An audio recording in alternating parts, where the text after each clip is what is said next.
गोकर्णेश्वराय नमः। शिवाय गुरुवे नित्यं देहिनं मोक्षदायकं। दर्शनात् सकलं पुण्यं यत्र यत्र पपात्स। गोकर्ण पुण्य दर्शन सर्व पाप विनाशन। शिवाय श्री महादेवी हरया शरणं नमो नमः। गोकर्ण भारत के कर्नाटक राज्य के उत्तर कन्नड़ जिले में स्थित है और यह भगवान शिव का प्रमुख तीर्थ स्थल है। गोकर्ण का नाम गो गाय और कर्ण कान से जुड़ा हुआ है और यह स्थल विशेष रूप से अपनी पवित्रता और धार्मिक महत्व के लिए जाना जाता है। गोकर्णेश्वर मंदिर, जो गोकर्ण का मुख्य आकर्षण है, भगवान शिव के एक प्रसिद्ध मंदिर के रूप में प्रतिष्ठित है। इसे गोकर्णेश्वर के नाम से भी जाना जाता है। यह मंदिर समुद्र के किनारे स्थित है और इसकी सुंदरता और शांति भक्तों को दिव्य अनुभव प्रदान करती है। गोकर्ण का महत्व केवल धार्मिक दृष्टिकोण से ही नहीं, बल्कि प्राकृतिक दृष्टि से भी बहुत बड़ा है। यह स्थान समुद्र के किनारे स्थित होने के कारण बेहद सुंदर है और यहाँ का शांत वातावरण श्रद्धालुओं को आत्मिक शांति का एहसास कराता है। नमस्कार दोस्तों, स्वागत है आपका हमारे चैनल में। आज हम एक ऐसे पवित्र स्थल के बारे में बात करेंगे जिसे भगवान शिव के प्रमुख स्थलों में से एक माना जाता है। जी हाँ, हम बात कर रहे हैं गोकर्ण के बारे में। अगर आप हमारे चैनल पर नए हैं तो कृपया चैनल को सब्सक्राइब करें और बेल आइकन दबाएं ताकि आप हमारी हर नई वीडियो को देख सकें। गोकर्ण का नाम पवित्र पद्म पुराण और स्कंद पुराण में भी मिलता है। एक प्राचीन कथा के अनुसार गोकर्ण का नाम गो गाय और कर्ण कान से जुड़ा हुआ है। माना जाता है कि यहाँ पर भगवान शिव ने एक बार रामेश्वर के साथ पूजा की थी और इसी कारण इसे विशेष महत्व प्राप्त है। यहाँ के दर्शन से भक्तों को पुण्य और मोक्ष की प्राप्ति होती है। गोकर्ण, जिसे गोकर्णेश्वर भी कहा जाता है, भगवान शिव का एक प्रमुख स्थल है जो भारत के कर्नाटक राज्य में स्थित है। गोकर्ण का महत्व विशेष रूप से पुराणों में है और इसे शिव की पूजा का पवित्र स्थल माना जाता है। गोकर्ण का नाम गो गाय और कर्ण कान से जुड़ा हुआ है, जो एक प्रसिद्ध कथा से संबंधित है। गोकर्ण का उल्लेख स्कंद पुराण, शिव महापुराण और अन्य ग्रंथों में भी मिलता है, जहां इसे भगवान शिव के प्रमुख स्थानों में से एक माना जाता है। गोकर्णेश्वर को खासकर उन भक्तों द्वारा पूजा जाता है जो मोक्ष या आत्मनिर्वाण की प्राप्ति चाहते हैं। गोकर्ण का महत्व पुराणों में बहुत अधिक है और इस स्थान को विशेष रूप से भगवान शिव के साथ जुड़ा हुआ माना जाता है। गोकर्ण के दर्शन से भगवान शिव के आशीर्वाद की प्राप्ति होती है। साथ ही यह स्थान पुण्य और मोक्ष की प्राप्ति का भी प्रतीक है। अब हम गोकर्ण के महत्व से जुड़ी कुछ और श्लोकों और विशेष जानकारी पर चर्चा करेंगे। गोकर्ण का महत्व। गोकर्ण कर्नाटक राज्य के उत्तर कन्नड़ जिले में स्थित है और यहाँ भगवान शिव के प्रसिद्ध गोकर्णेश्वर मंदिर के दर्शन करने का विशेष महत्व है। गोकर्ण के बारे में यह कथा प्रसिद्ध है। कथा। गोकर्ण का नाम गो गाय और कर्ण कान से जुड़ा हुआ है। एक समय की बात है, देवता और राक्षसों के बीच अमृत मंथन हुआ था और अमृत कलश से कुछ बूंदें गिरने के कारण गोकर्ण स्थान पर उत्पन्न हुई थी। इसके बाद इस स्थान को भगवान शिव ने गोकर्ण के नाम से प्रतिष्ठित किया। इस स्थान का महत्व खास तौर पर इसलिए है क्योंकि यह एक सिद्धिपीठ माना जाता है, जहां भगवान शिव ने रामेश्वर को आशीर्वाद दिया था।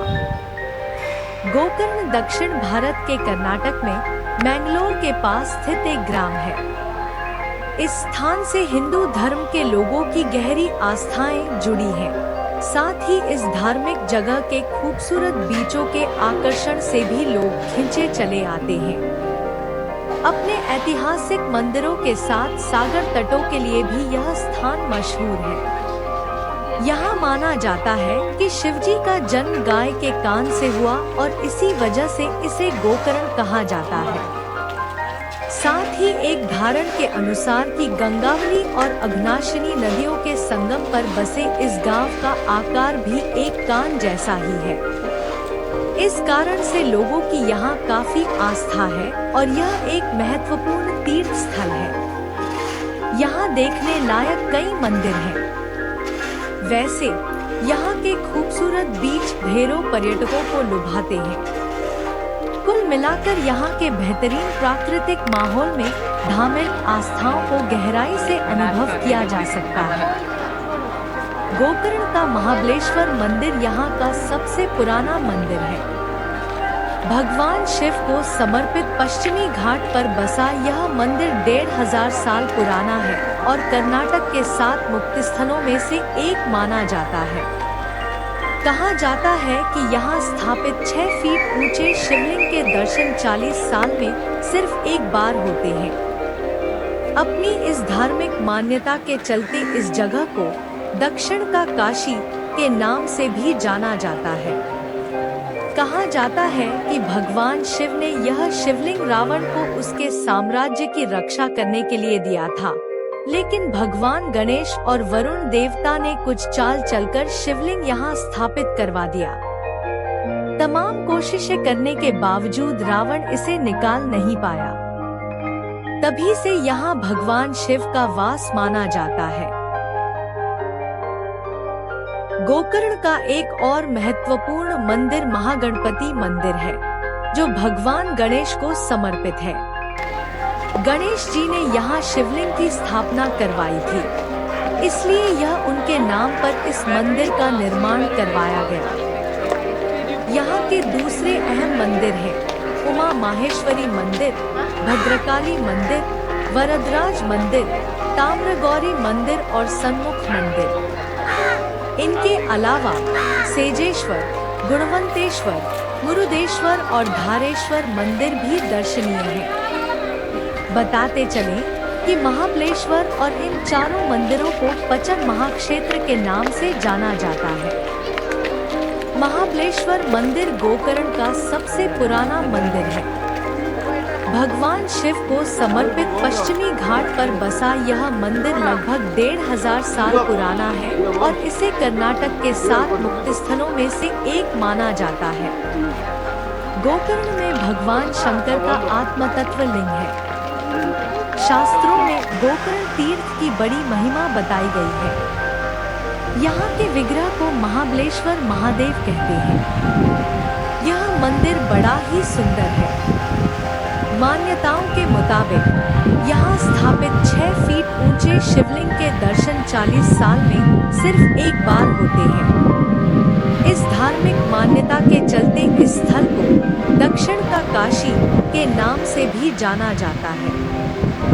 कहा जाता है कि भगवान शिव ने रावण को उसके साम्राज्य की रक्षा करने के लिए शिवलिंग दिया था, लेकिन भगवान गणेश और वरुण देवता ने कुछ चालें चलकर शिवलिंग यहाँ स्थापित करवा दिया। तमाम कोशिशें करने के बावजूद रावण इसे निकाल नहीं पाया। तभी से यहाँ भगवान शिव का वास माना जाता है। यहाँ मंदिर के भीतर पीठ स्थान पर अर्घ्य के अंदर आत्मतत्व शिवलिंग के मस्तक का अग्रभाग दृष्टि में आता है और उसी की पूजा होती है। यह मूर्ति मृगशृंग के समान है। कहा जाता है कि पाताल में तपस्या करते हुए भगवान रुद्र गुरु धारिणी पृथ्वी के कर्णरंध्र से यहाँ प्रकट हुए।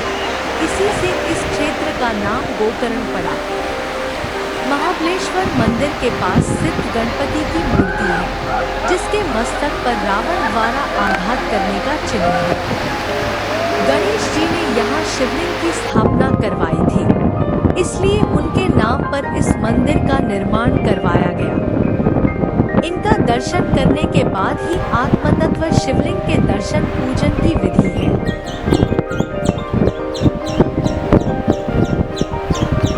मंदिर स्थापना संबंधी प्रचलित कथा। भगवान शंकर एक बार मृग स्वरूप बनाकर कैलाश से अंतर्हित हो गए थे। ढूंढते हुए देवता उस मृग के पास पहुँचे। भगवान विष्णु, ब्रह्मा जी तथा इंद्र ने मृग के सींग पकड़े। मृग तो अदृश्य हो गया, किंतु तीनों देवताओं के हाथ में सींग के 3 टुकड़े रह गए। भगवान विष्णु तथा ब्रह्मा जी के हाथ के टुकड़े सींग का मूल भाग तथा मध्य भाग गोला गोकर्णनाथ तथा श्रृंगेश्वर में स्थापित हुए। इंद्र के हाथ में सींग का अग्रभाग था। इंद्र ने उसे स्वर्ग में स्थापित किया। रावण के पुत्र मेघनाथ ने जब इंद्र पर विजय प्राप्त की, तब रावण स्वर्ग से वह लिंग मूर्ति लेकर लंका की ओर चला। कुछ विद्वानों का मत है कि रावण की माता बालू का पार्थिव लिंग बनाकर पूजन करती थी। समुद्र किनारे पूजन करते समय उसका बालू का लिंग समुद्र की लहरों से बह गया। इससे वह दुखी हो गई। माता को संतुष्ट करने के लिए रावण कैलाश गया। वहां तपस्या करके उसने भगवान शंकर से आत्मतत्व लिंग को प्राप्त किया। रावण जब गोकर्ण क्षेत्र में पहुंचा, तब शाम होने को आ गई। रावण के पास आत्मतत्व लिंग होने से देवता चिंतित थे। उनकी माया से रावण को शौचादि की तीव्र आवश्यकता महसूस हुई। देवताओं की प्रार्थना से गणेश जी वहां रावण के पास ब्रह्मचारी के रूप में उपस्थित हुए। रावण ने उन ब्रह्मचारी के हाथ में वह लिंग विग्रह दे दिया और स्वयं नित्य कर्म में लग गया। इधर मूर्ति भारी हो गई। ब्रह्मचारी बने गणेश जी ने 3 बार नाम लेकर रावण को पुकारा और उसके न आने पर मूर्ति पृथ्वी पर रख दी। रावण अपनी आवश्यकताओं की पूर्ति करके शुद्ध होकर आया। वह बहुत परिश्रम करने पर भी मूर्ति को उठा नहीं सका। खींचकर उसने गणेश जी के मस्तक पर प्रहार किया और निराश होकर लंका चला गया। रावण के प्रहार से व्यथित गणेश जी वहां से 40 पद जाकर खड़े हो गए। भगवान शंकर ने प्रकट होकर उन्हें आश्वासन और वरदान दिया कि तुम्हारा दर्शन किए बिना जो मेरा दर्शन पूजन करेगा, उसे उसका पुण्यफल नहीं प्राप्त होगा। गोकर्ण के दूसरे अहम मंदिर हैं उमा माहेश्वरी मंदिर, भद्रकाली मंदिर, वरदराज मंदिर, ताम्रगौरी मंदिर और सन्मुख मंदिर। इनके अलावा सेजेश्वर, गुणवंतेश्वर, मुरुदेश्वर और धारेश्वर मंदिर भी दर्शनीय है। प्राकृतिक आकर्षण। पश्चिमी घाटों और अरब सागर के बीच बसा गोकर्ण जहां अपने मंदिरों के चलते धार्मिक आस्थाओं का केंद्र है, तो यहाँ के बीच भी कुछ कम लुभावने नहीं हैं। ओम बीच। इस बीच का आकार कुदरती तौर पर ही ओम जैसा है, इसलिए इसे ओम बीच के नाम से जाना जाता है। गडले बीच। खजूर के पेड़ों से घिरे इस खूबसूरत बीच पर आप सूरज के डूबने व उगने दोनों का ही आनंद ले सकते हैं। हाल्फ मून और पैराडाइज बीच। ये दोनों ही बीच थोड़ी दूरी पर हैं और यहाँ आप नाव से जा सकते हैं।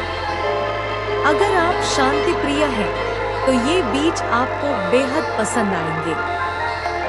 लोकोक्ति है कि जो हमारी कामना है, उसे यदि हम गौ के कान में चुपके से कह दें, तो वह पूरी हो जाती है। यह मान्यता सच हो या न हो, लेकिन गोकर्ण तीर्थ का पुराणों में गहरा आधार है। गोकर्ण तीर्थ का वर्गीकरण आकाश महाभूत के अंतर्गत किया गया है।